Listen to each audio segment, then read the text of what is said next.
Ya. Assalamualaikum warahmatullahi wabarakatuh, Bapak Ibu. Waalaikumsalam. Ya.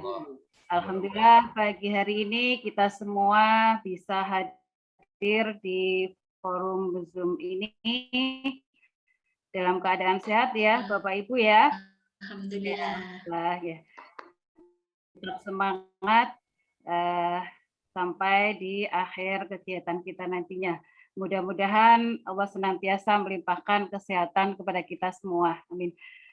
Sebelum kita lanjutkan di materi ini, mari bersama-sama kita berdoa ya Bapak Ibu, dengan harapan mudah-mudahan apa yang kita lakukan pada kesempatan ini nantinya bisa membawa berkah bagi kita semua, berkah ilmu dan semuanya. Al-Fatihah.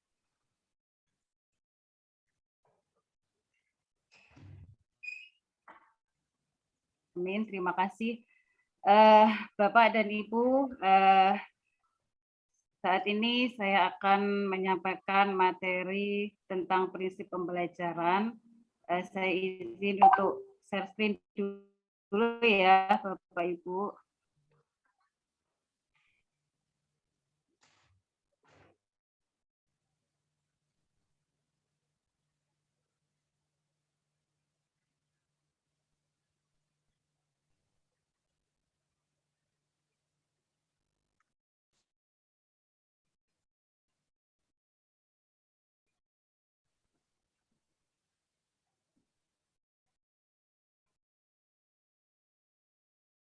Sudah terlihat nggih? Sudah, Bu. Ya, Bu, terlihat. Ya, sebelumnya mungkin kita perlu bersemangat dulu ya.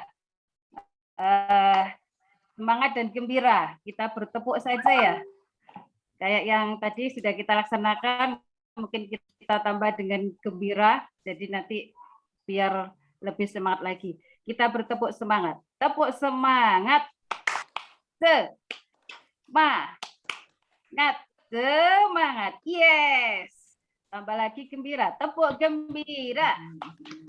Gembira.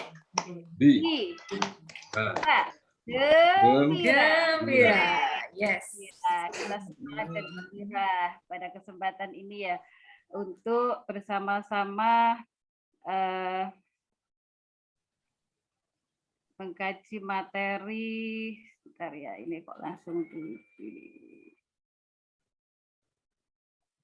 tentang prinsip pembelajaran. Yang mana hal ini tentunya sangat-sangatlah perlu kita pahami bersama sehingga nantinya pembelajaran yang kita laksanakan bisa betul-betul untuk mencapai mewujudkan profil pelajar Pancasila. Prinsip pembelajaran ini adalah ya untuk terwujudnya profil pelajar Pancasila, sehingga perlu dirancang dengan beberapa hal, dengan beberapa perancangan sebagaimana yang tampak di layar, yaitu dirancang dengan mempertimbangkan tingkat pencapaian peserta didik saat ini sesuai kebutuhan belajar serta mencerminkan karakter dan perkembangan mereka. Berikutnya, untuk mewujudkan pembelajaran yang menghasilkan profil pelajar Pancasila perlu terwujud pembelajaran yang dirancang dan dilaksanakan untuk membangun kapasitas belajar peserta didik dan kapasitas mereka untuk menjadi pembelajar sepanjang hayat. Berikutnya, dengan pembelajaran yang mendukung perkembangan kognitif dan karakter peserta didik secara berkelanjutan dan holistik. Yang keempat, pembelajaran yang relevan, yaitu pembelajaran yang dirancang sesuai dengan konteks kehidupan dan budaya peserta didik, serta melibatkan orang tua dan komunitas sebagai mitra. Berikutnya adalah dengan mewujudkan pembelajaran yang berorientasi pada masa depan yang berkelanjutan. Pada pembelajaran yang dirancang dengan mempertimbangkan tingkat pencapaian peserta didik saat ini juga sesuai kebutuhan belajar serta mencerminkan karakter dan perkembangan mereka. Di antaranya adalah mendukung terbentuknya kesejahteraan well-being bagi peserta didik, di mana ditanamkan pendidikan karakter, pengetahuan, kompetensi sebagai bekal hidup mereka sehingga bisa sebagai bekal untuk kesuksesan atau kesejahteraan bagi peserta didik. Dalam artian terbentuknya kesejahteraan ini juga adalah dengan belajar yang diterapkan yang sesuai dengan tingkat perkembangan dan pencapaian mereka, sehingga mereka merasa aman, merasa nyaman untuk belajar di sekolah, tidak merasa cemas karena mereka tidak tahu atau tidak bisa memenuhi tuntutan pembelajaran dari guru. Jadi pembelajaran yang diberikan sesuai dengan tingkat perkembangan mereka. Dengan demikian akan terciptanya suatu kenyamanan untuk belajar di sekolah. Berikutnya adalah menghargai dan menghormati hak peserta didik. Jadi dalam pembelajaran itu diterapkan sikap menghargai dan menghormati hak peserta didik untuk belajar, seperti halnya yang tercantum dalam undang-undang ya Bapak Ibu ya. Setiap peserta didik memiliki hak untuk belajar dan mendapatkan pengajaran yang layak. Masih ingat Pak Fakih? Itu di undang-undang pasal berapa itu ya? Ada ya seperti itu ya. Dalam artian baik anak yang masih kurang baik hasil belajarnya maupun anak yang cerdas ataupun yang memiliki kemampuan lebih atau berbakat mempunyai hak yang sama untuk mendapatkan pendidikan yang bermutu di sekolah.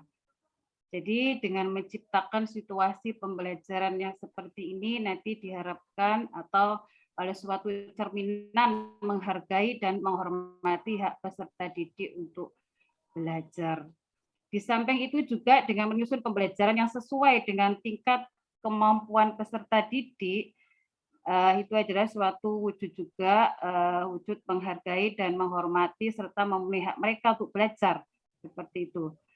Berikutnya adalah pembelajaran yang menyenangkan dan bermakna. Pembelajaran yang bermakna dalam artian ini adalah pembelajaran yang dipahami secara utuh oleh peserta didik.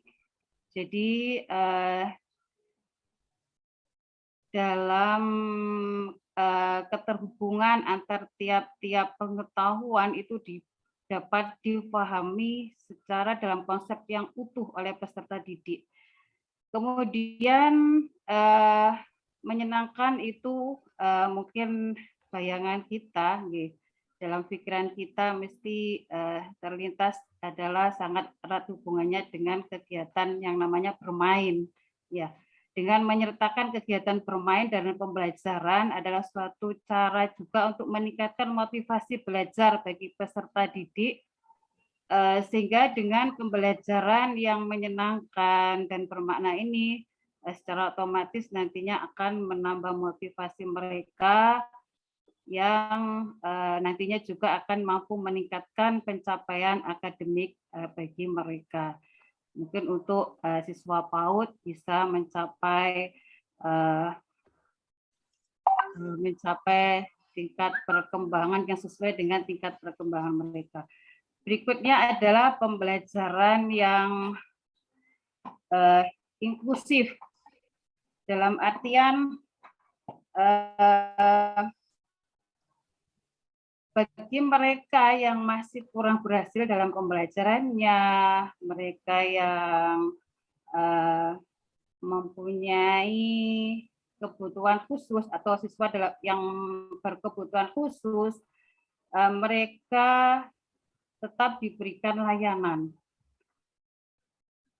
Jadi dari semua latar belakang apapun mendapatkan kesempatan yang sama untuk belajar dan untuk meningkatkan kemampuannya. Seperti itu.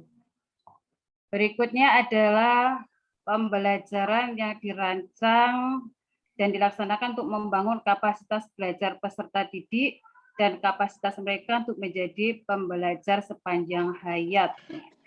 Ya.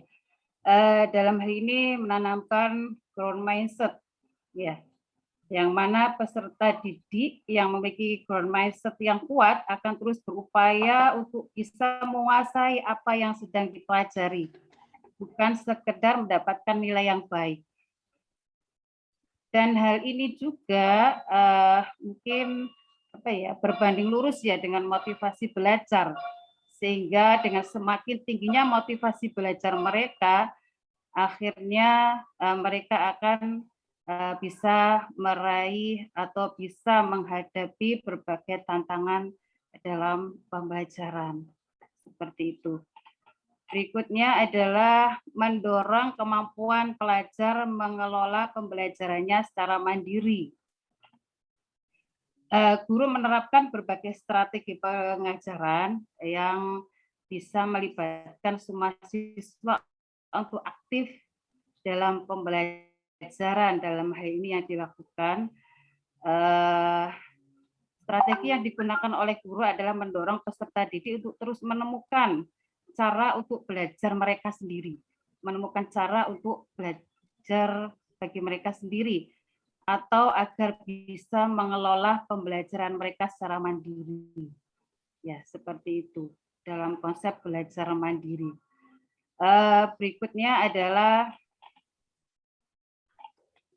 self dan peer assessment. Dalam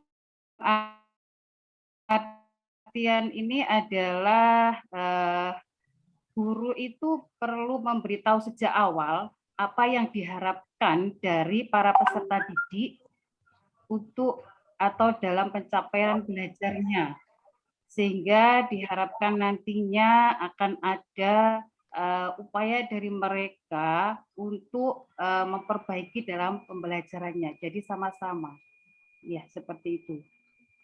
Dalam melaksanakan asesmen juga, guru juga perlu memberitahu kepada peserta didik dalam artian memberi gambaran peserta didik apa yang akan dilakukan dan apa yang ingin dicapai dalam pembelajaran itu. Berikutnya adalah peserta didik merasakan adanya kepemilikan terhadap proses belajar dan guru sebagai pendorong dan fasilitator. Dengan pembelajaran yang diciptakan seperti ini, peserta didik akan merasakan manfaatnya yang besar sekali ketika guru bertindak sebagai fasilitator yang membuat proses pembelajaran menjadi mudah.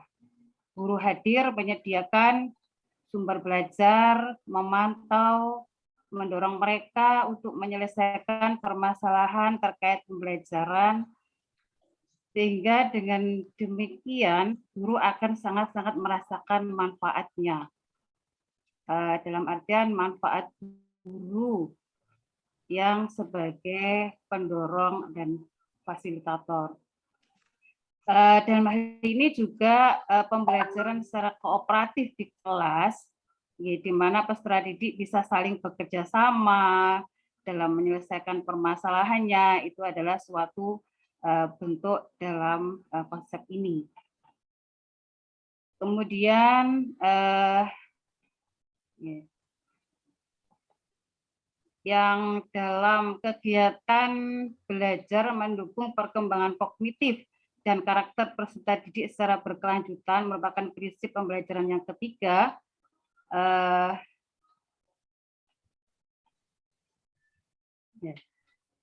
Dalam hal ini diupayakan adanya keseimbangan, perlu diupayakan adalah keseimbangan antara kognitif dan non-kognitif, kompetensi dan karakter.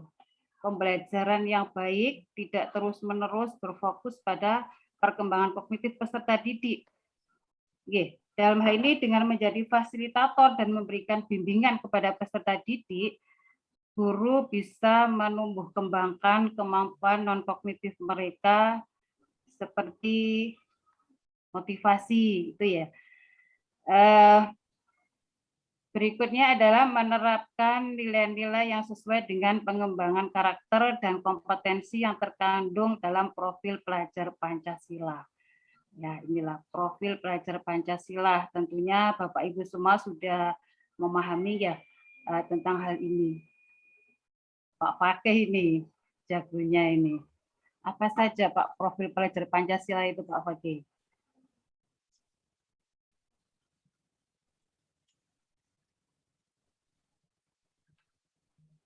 Suaranya belum terdengar Pak. Baik, terima kasih Ibu. Untuk profil Pancasila di sini ada 6 karakter. Yang pertama, beriman dan bertakwa kepada Tuhan Yang Maha Esa. 2, berkebinekaan global. 3, mandiri. 4, gotong royong. 5, bernalar kritis. 6, kreatif. Mungkin itu Ibu yang bisa saya sampaikan. Terima kasih. Iya, betul sekali itu tadi profil pelajar Pancasila. Hebat Pak Fakih. Berikutnya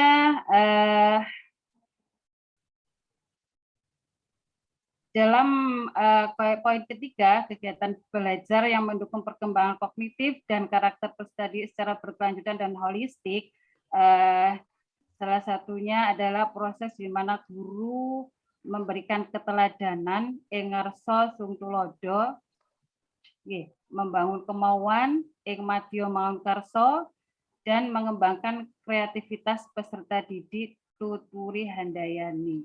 Ini adalah konsep yang dari tokoh kita. Siapa itu ya, Bu Lia ya? Tokoh siapa, Bu Lia? Masih ingat, Bu Lia? Masih ingat, Bu. Itu idola saya. Ki Hajar Dewantara.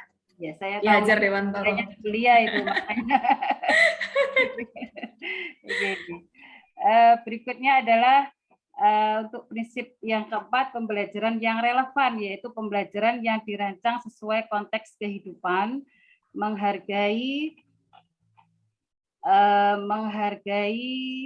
budaya peserta didik, serta melibatkan orang tua dan komunitas sebagai mitra. Dalam hal ini pembelajaran yang berpusat pada anak, di mana kehidupan dan latar belakang keluarga peserta didik menjadi pertimbangan guru untuk merancang pembelajaran dan asesmen. Ya. Berikutnya adalah dengan menguatkan identitas anak sebagai bagian dari lingkungannya, di mana anak-anak atau peserta didik kita itu kan berasal dari latar belakang yang berbeda-beda, sehingga perlu dilakukan suatu penguatan identitas anak sebagai bagian dari lingkungan.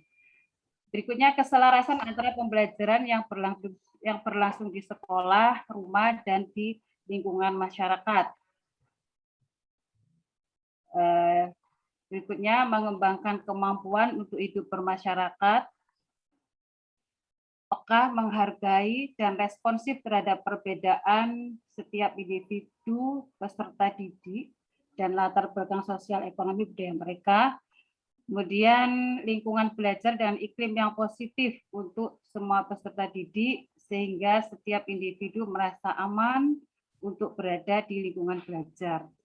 Berikutnya, pembelajaran yang lepas dari diskriminasi sara, tidak meninggalkan pelajar manapun, serta memberikan pengembangan ruang untuk identitas, kemampuan, minat, bakat, serta kebutuhan pelajar. Mungkin ini konsep pelajar Pancasila yang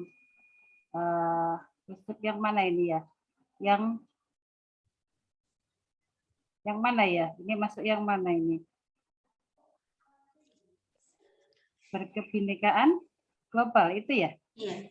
Iya, seperti itu. Berikutnya adalah untuk prinsip yang keempat adalah yang kelima ya, pembelajaran yang berorientasi pada masa depan yang berkelanjutan. Dalam hal ini adalah pembelajaran yang mendorong peserta didik untuk mengeksplorasi isu dan kebutuhan masa depan, kebutuhan dirinya, lingkungannya, dan dunia yang lebih baik. Ini mungkin lebih tepat ke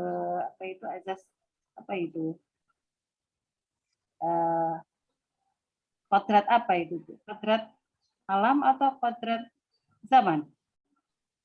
Lebih pasnya. Iya, misi itu ya. Berikutnya adalah membangun wawasan tentang pembangunan berkelanjutan di mana peserta didik peka akan masalah-masalah global dan belajar untuk membudayakan gaya hidup yang berkelanjutan. Pemanfaatan teknologi informasi dan komunikasi untuk meningkatkan kualitas pembelajaran dan asesmen, mendorong atau memotivasi peserta didik untuk terus terinspirasi dan memiliki aspirasi memajukan kehidupan lingkungan sekitarnya, masyarakat, bangsa, dan dunia. Nah, demikian untuk materi kita pada kesempatan ini. Di mana Bapak Ibu sudah cukup jelaskah atau bagaimana? Mudah-mudahan apa yang saya sampaikan bisa menambah wawasan bagi kita semua untuk nantinya bisa mengimplementasikan dalam pembelajaran di lembaga kita masing-masing. Ya, saya kira waktunya sudah cukup ya. Barangkali ada yang ditanyakan? Kok senyum-senyum kayaknya sudah paham semua ya? Jelas, Bu. Hebat, jelas ya. Sudah jelas, Ibu. Iya. Demikian Bapak Ibu paparan saya pada kesempatan ini dan mudah-mudahan bisa menambah wawasan bagi kita semua untuk nantinya bisa meningkatkan kualitas dalam pembelajaran kita di lembaga kita masing-masing. Saya akhiri. Wassalamualaikum warahmatullahi wabarakatuh. Tetap semangat. Waalaikumsalam warahmatullahi wabarakatuh. Terima kasih, Bu. Ya, terima kasih, Bu. Ya.